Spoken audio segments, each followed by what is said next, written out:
Hello friends, A note on physics channel पे आप सभी का एक बार फिर से बहुत बहुत स्वागत है। हम अपने आज के इस सेशन में मैं एक फिजिक्स का बहुत ही इम्पॉर्टेंट टॉपिक लेकर आया हूँ और वह है विद्युत धारा यानी कि इलेक्ट्रिक करंट। हम लोग एक छोटे से वीडियो में इलेक्ट्रिक करंट या विद्युत धारा से संबंधित कुछ महत्वपूर्ण बिंदुओं को देखेंगे और उसके बारे में जानेंगे और इससे रिलेटेड ऑब्जेक्टिव प्रश्न आगे की किसी वीडियो में मैं लेकर आऊँगा। तो चलिए शुरू करते हैं। सबसे पहले विद्युत धारा क्या होता है ये जानते हैं। तो कहा जाता है कि विद्युत आवेशों के प्रवाह की दर को विद्युत धारा कहते हैं। यानी कि किसी चालक तार से किसी कंडक्टर से प्रति इकाई समय में या पर सेकेंड या पर मिनट या पर घंटा जितना आवेश प्रवाहित होता है, जितना चार्ज प्रवाहित होता है, उसको हम लोग विद्युत धारा कहते हैं। विद्युत धारा को आई द्वारा सूचित किया जाता है। फिजिक्स में, भौतिक विज्ञान में विद्युत धारा को हम लोग आई से इंडिकेट करेंगे, कैपिटल आई से। विद्युत धारा का एसआई मात्रक एम्पियर होता है, जिसे ए द्वारा दर्शाया जाता है। यानी कि विद्युत धारा का मात्रक एम्पियर होता है। एम्पियर एक बहुत बड़े साइंटिस्ट का नाम था जिनके नाम के ऊपर इसका रखा गया है और उसको कैपिटल ए के द्वारा सूचित किया जाता है। एम्पियर को कूलम प्रति सेकंड भी कहते हैं।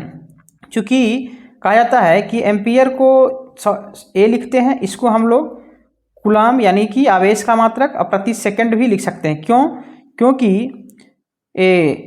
धारा का जो फॉर्मूला होता है I is equal to Q I T, जहाँ क्यू आवेश और टी समय है, तो इसको हम लिख सकते हैं क्यू का एसआई मात्रक C यानी कूलम और समय का सेकंड। तो इस तरह से इसको कूलम प्रति सेकंड भी लिखते हैं। विद्युत धारा एक अदिश राशि है, याद रखने योग्य बात है। इसमें कन्फ्यूजन होता है बहुत बार लोगों को कि विद्युत धारा सदिश है या अदिश है, क्योंकि विद्युत धारा में परिमाण भी है और उसकी दिशा भी हमें ज्ञात होती है, क्योंकि किसी परिपथ में किस दिशा में धारा प्रवाहित हो रही है ये हमें मालूम है। फिर भी विद्युत धारा एक अदिश राशि है, क्योंकि यह सदिशों के जोड़ से संबंधित किसी भी नियम का पालन नहीं करता।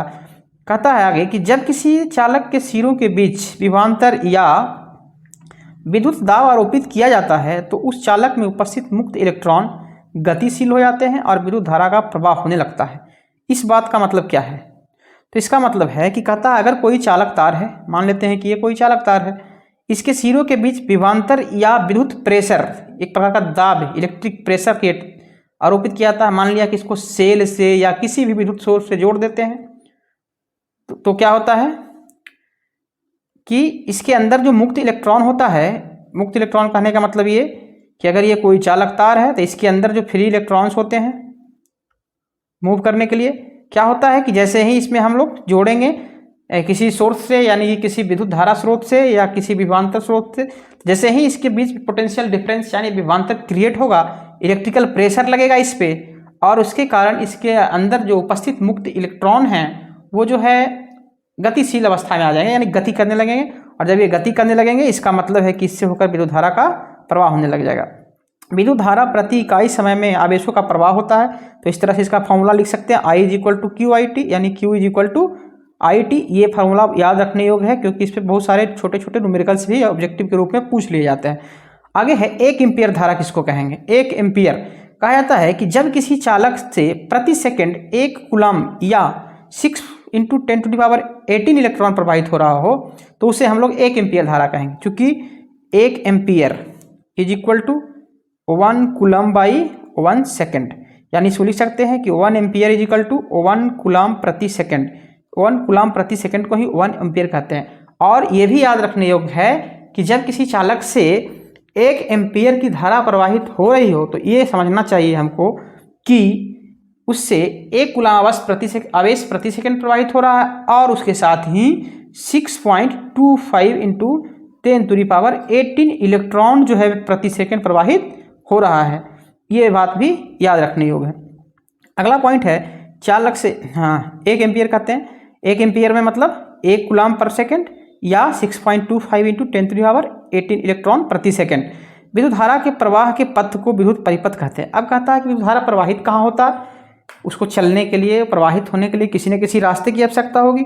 तो जिस रास्ते से होकर, जिस मार्ग से होकर विद्युत धारा प्रवाहित करता है, यानी गमन करता है, चलता है, गति करता है, उस पथ को हम लोग क्या कहते हैं? परिपथ कहते हैं। इलेक्ट्रिक सर्किट कहते हैं, विद्युत परिपथ या इलेक्ट्रिक सर्किट। विद्युत धारा हमेशा बंद परिपथ में ही प्रवाहित होती है, खुले में नहीं। बंद और खुला कहने का मतलब ये है कि जब किसी विद्युत परिपथ को बनाया जाता है तो उसमें क्या किया जाता है, एक स्विच भी लगाया जाता है, ऑपरेटिंग स्विच। इस तरह से स्विच लगाया जाता है। तो क्या होता है कि जब स्विच ओपन रहेगा यानी खुला है, मतलब धारा प्रवाहित नहीं होगा, कनेक्शन कटा हुआ है, और अगर इसको क्लोज कर देंगे तो धारा प्रवाहित होगा। तो वही कहा जा रहा है कि जब स्विच ऑन है मतलब बंद, और ऑफ है मतलब खुला, तो हमेशा जो है धारा स्विच बंद रहेगा तभी प्रवाहित होगा, खुले में नहीं। किसी परिपथ में विद्युत धारा का प्रवाह इलेक्ट्रॉनों के प्रवाह के विपरीत दिशा में माना जाता है। ऐसा माना जाता है कि धारा अगर आई इस तरह प्रवाहित हो रहा है तो इलेक्ट्रॉन जो है इसका उल्टा, और ऐसा कहा जाता है कि इलेक्ट्रॉन जो है हमेशा ऋण ध्रुव से धन ध्रुव की ओर, और विद्युत धारा जो है वो धन ध्रुव से ऋण ध्रुव की ओर प्रवाहित होती है।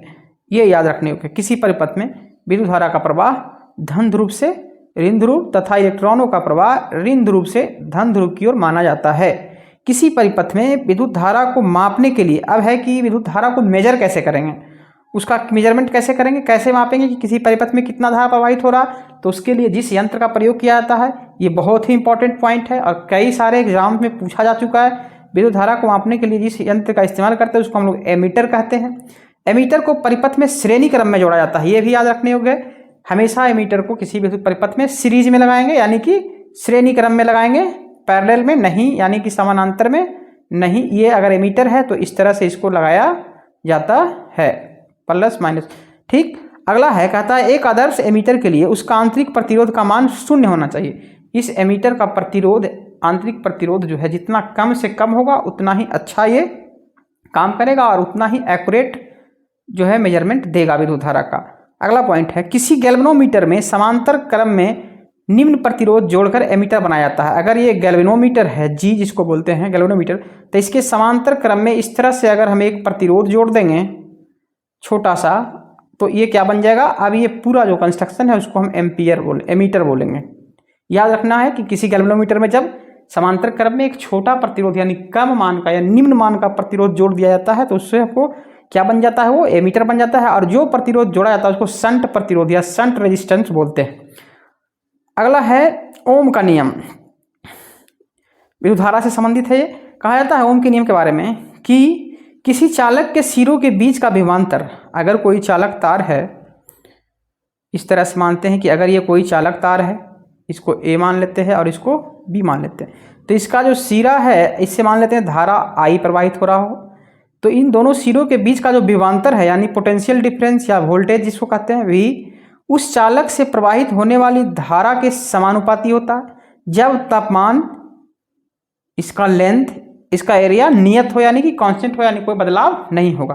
कहने का मतलब ये है कि अगर इस चालक तार का ताप नियत हो यानी तापमान में कोई परिवर्तन नहीं हो रहा हो, इसका लेंथ भी नियत हो यानी लंबाई नहीं बदल रहा है, इसका एरिया भी नहीं बदल रहा है, तो उस स्थिति में इसके जो दोनों पॉइंट है, इन दोनों के पॉइंट के बीच का जो पोटेंशियल डिफरेंस होगा यानी कि विभवांतर जो होगा, इसमें जो धारा प्रवाहित आई हो रहा है ना उसका समानुपाती होगा। यानी इसको हम इस तरह लिख सकते हैं कि V is directly proportional to I। इसको यहाँ से प्रोपोर्शनलिटी कॉन्स्ट को हटाएंगे तो एक कांस्टेंट देंगे हम यहाँ पे V is equal to I R, जिसको कि हम लोग बोलेंगे इस तार का प्रतिरोध। R क्या है, कांस्टेंट होगा, नियतांक होगा, जिसको चालक का प्रतिरोध कहा जाएगा। यहीं से हम लिख सकते हैं I is equal to V by R. तो ये है जो कि विद्युत धारा के बारे में आज का लेक्चर है। इसको एक बार फिर से हम रिवाइज करते हैं। सबसे पहला पॉइंट, विद्युत धारा क्या है, तो किसी चालक से या किसी कंडक्टर से प्रति इकाई समय में प्रवाहित होने वाली आवेशों की मात्रा को विद्युत धारा कहते हैं, या विद्युत धारा के प्रवाह के दर को, विद्युत आवेशों के प्रवाह के दर को विद्युत धारा कहते हैं। अगला पॉइंट, धारा को फिजिक्स में आई द्वारा इंडिकेट करेंगे। धारा का एसआई मात्रक एम्पियर होता है जिसे कैपिटल ए द्वारा सूचित किया जाता है। अगला पॉइंट है, धारा एक अदिश राशि है क्योंकि यह सदिशों के जोड़ से संबंधित नियम का पालन नहीं करता है। अगला पॉइंट है धारा के बारे में कि धारा को जो मापने के लिए हम एमीटर नामक यंत्र का प्रयोग करते हैं किसी चालक के बीच में, और एमीटर एक अच्छा एमीटर होने के लिए उसका जो आंतरिक प्रतिरोध है उसका मान कम से कम होना चाहिए। एमीटर को किसी विद्युत परिपथ में हमेशा श्रेणी क्रम में जोड़ा जाता है। जब किसी गैल्वेनोमीटर में समांतर क्रम में एक निम्न प्रतिरोध जोड़ दिया जाता है तो वह एमीटर में बदल जाता है। अगला पॉइंट है विद्युत परिपथ यानी कि इलेक्ट्रिक सर्किट क्या होता है। तो विद्युत धारा के प्रवाह के पथ को यानी कि जिस रास्ते से होकर, जिस पाथ से होकर या जिस क्लोज सर्किट से होकर विद्युत धारा प्रवाहित होती है उसको हम लोग विद्युत परिपथ या इलेक्ट्रिक सर्किट कहते हैं। अगला पॉइंट है इसमें ओम का नियम।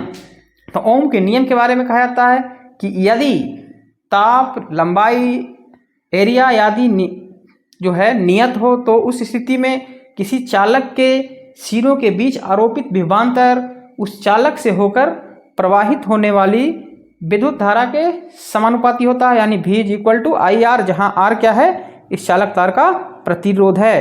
तो ये था आज का विद्युत धारा से संबंधित लेक्चर, और इसके अगले वीडियो में विद्युत धारा से संबंधित कुछ बहुत ही महत्वपूर्ण ऑब्जेक्टिव प्रश्न लेकर आएंगे।